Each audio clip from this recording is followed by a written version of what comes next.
Hello friends, आज मैं आपको बताऊंगा कि यदि आपकी जो गाय भैंस हैं उनको यदि थनैला रोग, मेस्टाइटिस, जो इस तरह के वेदर के अंदर मौसम में सबसे ज़्यादातर पशुओं में मेस्टाइटिस यानी थनैला रोग अब देखने को मिल रहा है, जो फील्ड के अंदर हम बहुत इस तरह के केस अब देख चुके हैं।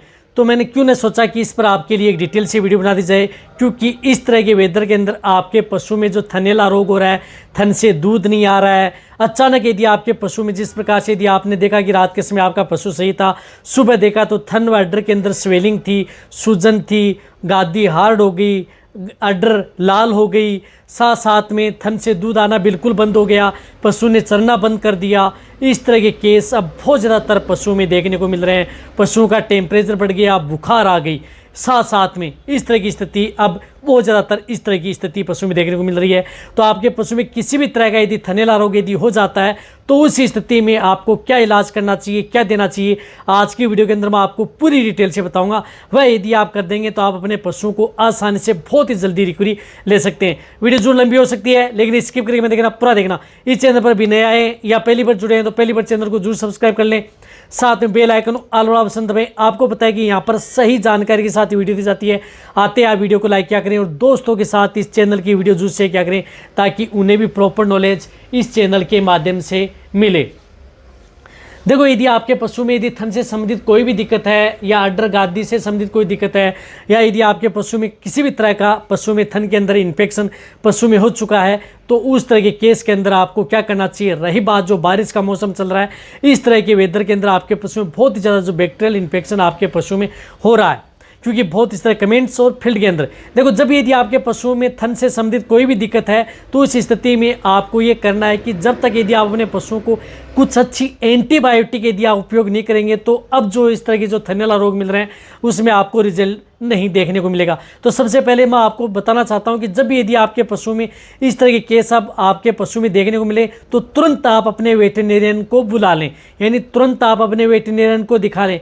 यदि ज़्यादा थोड़ा समय यदि आप निकाल देंगे तो आपके पशु में ज़्यादा दिक्कत खड़ी हो सकती है। और आपको पता है कि थनैला रोग पशुओं के लिए सबसे खतरनाक होता है, सबसे महंगा ट्रीटमेंट भी होता है। और रही बात थोड़ा समय यदि आपने निकाल दिया तो उसकी वजह से अड्डर व टीट आपके पशुओं के सदा के लिए खराब भी हो सकते हैं। तो इसके लिए आप अपने पशु को क्या करना है कि जब भी आपके पशु में थन से संबंधित दिक्कत देखने को मिले तो उस स्थिति में आप अपने वेटरनेरियन से बुलाएं और उससे ट्रीटमेंट करवाएं। वेटरनेरियन से ट्रीटमेंट करवाना आपको बहुत ज़्यादा जरूरी है। साथ में जो ट्रीटमेंट कराएंगे उनके साथ में आपको क्या देना चाहिए वह भी मैं आपको बताऊंगा। वह तो आपको साथ में घरेलू के तौर पर देना ही है, तभी आप अच्छा रिजल्ट ले सकते हैं। तो इसके लिए आपको जिस प्रकार से बहुत अच्छी एंटीबायोटिक है उस एंटीबायोटिक का उपयोग करना है। तो 4th 5th जनरेशन की जो एंटीबायोटिक आती हैं उस एंटीबायोटिक का उपयोग करें।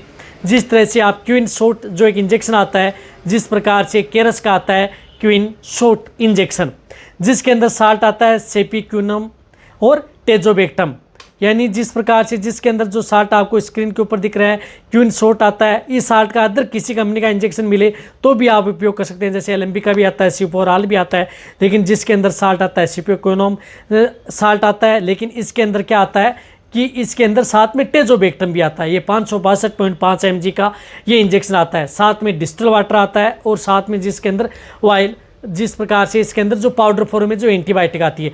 तो ये एंटीबायोटिक इंजेक्शन आप अपने पशु को अपने वेटरनेरियन से ये इंजेक्शन आपको इंट्रावीनस, यदि आपको अच्छा रिजल्ट लेना है तो डायरेक्ट आप वेन में लगा सकते हैं। वेन में नहीं लगाना तो आप इंट्रामस्कुलर भी आप इस इंजेक्शन का उपयोग पशुओं में करवाया जा सकता है। तो ये इंजेक्शन आप इस साल्ट की ये इंजेक्शन नहीं मिल रहा है तो इस साल्ट का इंजेक्शन मिले तो वह भी इंजेक्शन आप उपयोग कर सकते हैं। 562.5 mg का टेजोबेक्टम नहीं है तो आप जिस प्रकार से 4.5 ग्राम का अदर इंजेक्शन आता है वह भी उपयोग कर सकते हैं। ये नहीं है तो अदर एंटीबायोटिक आती है जैसे 4.5 ग्राम 5 ग्राम, उससे एंटीबायोटिक का अदर इंजेक्शन भी आप उपयोग किया जा सकता है। लेकिन ये एंटीबायोटिक इंजेक्शन आपको जरूर लगवानी है।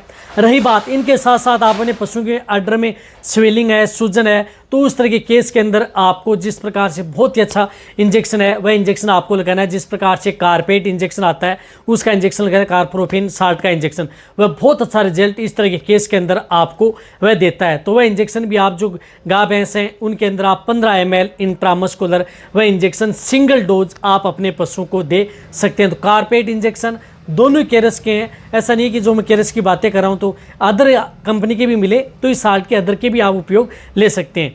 लेकिन हमारे पास ये उपलब्ध है तो हम ये इंजेक्शन उपयोग में लेते हैं, अच्छा रिजल्ट मिलता है। तो कारपेट इंजेक्शन आता है क्योंकि उसमें स्वेलिंग होती है, सूजन होती है, बहुत ज़्यादा दर्द पशु महसूस करता है। बहुत अच्छा इंजेक्शन कारपेट इंजेक्शन इस तरह के केस के अंदर पशु में बहुत अच्छा रिजल्ट आपके पशु में देता है। तो वह भी आप 15 ml इंट्रामस्कुलर व इंजेक्शन सिंगल डोज, इन इंजेक्शन की आप सिंगल डोज लगा सकते हैं। साथ में आप अपने पशुओं को क्या करना है कि जिस प्रकार से इंजेक्शन लगा दिया, साथ में आप इसमें जिस प्रकार से विटामिन का इंजेक्शन लगा सकते हैं, तो इस विटामिन के तौर पर आप कोई भी अच्छे विटामिन का इंजेक्शन उपयोग कर सकते हैं। जिस प्रकार से V5 इंजेक्शन है, V5 इंजेक्शन ले सकते हैं। वेटमेट जिस प्रकार से विटामिन H इंजेक्शन ले सकते हैं, यानी जिसके अंदर vitamin A, D3, E and biotin हो, वह 60 का इंजेक्शन 5 ml इंट्रामस्कुलर यानी 5 ml वह इंजेक्शन भी आपको उन पशुओं में ज़रूर इस तरह के केस के अंदर आपको लगाना है। तो आप जिस प्रकार से V5 इंजेक्शन लगा दिया, या जिस प्रकार से आप विटामिन S लगा दिया, या कोई एड्रेस आता है वह लगा दिया, या अदर कंपनी के भी बहुत आते हैं, जिस प्रकार से इंटावेट H आता है, उसका NH आता है, उसका भी उपयोग कर सकते हैं। यानी कोई सा भी ब्रांड हो, 60 ही होना चाहिए वह इंजेक्शन आप उन पशुओं को साथ में आपको ज़रूर पशु में लगाना है। साथ में CPM इंजेक्शन भी उस पशु को देना है। तो ये इंजेक्शन आपको, ये ट्रीटमेंट आप अपने पशु में ज़रूर करवाना है। ये तो आपको एक सिंगल डोज आप अपने पशुओं को देनी है। कई बार क्या होता है कि सिंगल डोज देने के बाद में आपका पशु आसानी से ठीक हो जाता है। इंजेक्शन लगा रहे हैं, बहुत अच्छी बात है। इनके साथ साथ आपको क्या करना है कि आप अपने पशुओं को सपोर्ट थेरेपी के तौर पर आप जिस प्रकार से नींबू का उपयोग करना है, नींबू और गुड़ का पानी आप अपने पशुओं को ज़रूर देना है। जिस प्रकार से 200 ग्राम नींबू का रस निकाल लिया, 200 ग्राम आप गुड़ है उसको साथ में पिघला लिया, वह आप अपने पशुओं को लगातार 4-5 दिन कंटिन्यूटी देना है। नींबू के अंदर विटामिन C प्रचुर मात्रा में होता है, गुड़ के अंदर कैल्शियम, फास्फोरस, आयरन, टॉनिक होते हैं, वह बहुत अच्छा रिजल्ट आपके पशु में देता है। तो ये भी आपको 4-5 दिन, आपको दिन में एक बार नींबू गुड़ का घोल भी आप अपने पशुओं को लगातार 5 दिन पशुओं को देना है। साथ साथ में आप अपने सपोर्ट थेरेपी के तौर पर कुछ इस तरह के जो पाउडर आते हैं, वह साथ में पाउडर भी आप अपने पशु में उपयोग कर सकते हैं। जो थनैला रोग से संबंधित कोई भी अच्छे ब्रांड के जो पाउडर आते हैं, उनका उपयोग आप अपने पशु में करवाया जा सकता है। तो इसके लिए आप जिस प्रकार से आप C-Make अल्ट्रा आता है, बहुत अच्छा पाउडर आता है, बहुत अच्छा रिजल्ट है। इसके अंदर सभी तरह के विटामिन मिनरल्स होते हैं। तो C-Make अल्ट्रा पाउडर आप 60 ग्राम पर डे लगातार 5 दिन आप सपोर्ट थेरेपी के तौर पर आप अपने पशुओं को साथ में दे सकते हैं। साथ में आपको ये पाउडर भी दे सकते हैं, जैसे मैंने नींबू का बताया, वह भी आप अपने पशुओं को दे सकते हैं। और साथ में आप अपने पशुओं को क्या करना है कि अडर जो गादी व थन है, उनको ठंडे पानी या बर्फ़ से आपको अच्छी तरह से साफ करना है, धोना है। यानी गर्म पानी नहीं लगाना है, ठंडे बर्फ़, जिस प्रकार से बर्फ़ की डली ले ली, उससे आपको उसी तरह से उसकी मसाज आपको करनी है, बर्फ़ से करनी है। ठंडे पानी से आप अपने पशुओं को, थनों को धोना है। इस तरह से आपको लगातार 4-5 दिन करना है। एक बार ट्रीटमेंट कर दिया, ठीक हो गया, ठीक है, नहीं हो रहा है तो आपको 24 घंटे बाद में आप उस पशु को वही ट्रीटमेंट आप अपने पशुओं को फिर दोहराना है। इस तरह से कई बार तो आपके पशु में 2 से 3 दिन लगातार एंटीबायोटिक पशुओं को दी जाती है, तब जाके रिजल्ट मिलता है। और फिर भी यदि आपके पशु में रिजल्ट नहीं मिल पा रहा है, तो अदर जो एंटीबायोटिक आती हैं, उस तरह की एंटीबायोटिक इंजेक्शन आपका वेटेरिन डिसाइड करता है। वह तो वेटेरिनियन पर निर्भर है कि आपको क्या करना है। लेकिन जो पशुपालक हैं, जो मैंने आपको बताया, वह आपका जब भी पशु में थनैला रोग मिले तो गुड़, नींबू का साथ में, और जो पाउडर और ठंडे पानी का छिड़काव वह आपको शुरू से ही कर देना चाहिए। तो वीडियो जितना हो सकता है पशुपालक उनके साथ जरूर शेयर करें। इसी तरह से आप मेरी वीडियो देखते रहें। थैंक्स।